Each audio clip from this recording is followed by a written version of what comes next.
റോമർ 12. സഹോദരന്മാരെ, ഞാൻ ദൈവത്തിന്റെ മനസ്സലിവ് ഓർപ്പിച്ച് നിങ്ങളെ പ്രബോധിപ്പിക്കുന്നത്, നിങ്ങൾ ബുദ്ധിയുള്ള ആരാധനയായി നിങ്ങളുടെ ശരീരങ്ങളെ ജീവനും വിശുദ്ധിയും ദൈവത്തിന് പ്രസാദവുമുള്ള യാഗമായി സമർപ്പിപ്പിൻ. ഈ ലോകത്തിന് അനുരൂപമാകാതെ നന്മയും പ്രസാദവും പൂർണ്ണതയുമുള്ള ദൈവഹിതം ഇന്നതെന്ന് തിരിച്ചറിയേണ്ടതിന് മനസ്സു പുതുക്കി രൂപാന്തരപ്പെടുവിൻ.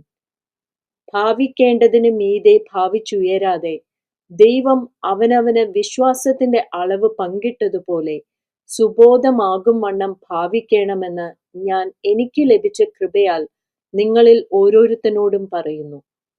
ഒരു ശരീരത്തിൽ നമുക്ക് പല അവയവങ്ങൾ ഉണ്ടല്ലോ, എല്ലാ അവയവങ്ങൾക്കും പ്രവൃത്തി ഒന്നല്ല താനും. അതുപോലെ പലരായ നാം ക്രിസ്തുവിൽ ഒരു ശരീരവും എല്ലാവരും തമ്മിൽ അവയവങ്ങളും ആകുന്നു.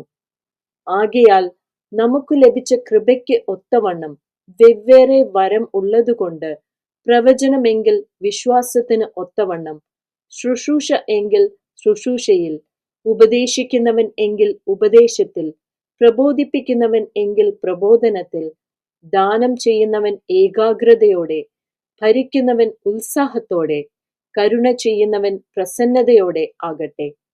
സ്നേഹം നിർവ്യാജം ആയിരിക്കട്ടെ. തീയതിനെ വെറുത്ത് നല്ലതിനോട് പറ്റിക്കൊള്ളുവിൻ.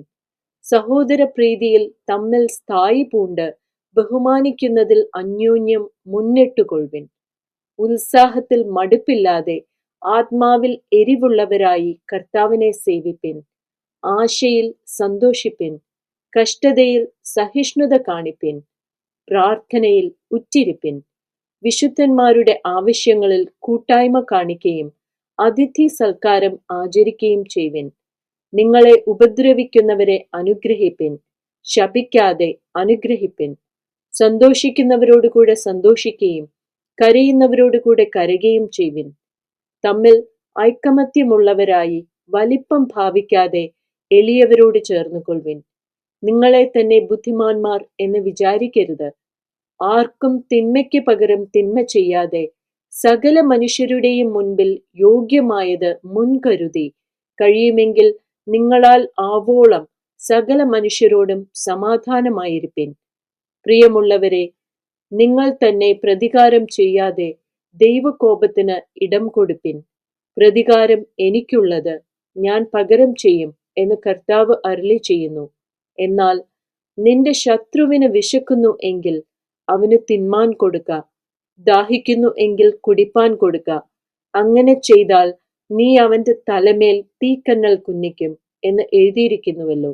തിന്മയോട് തോൽക്കാതെ നന്മയാൽ തിന്മയെ ജയിക്കുക.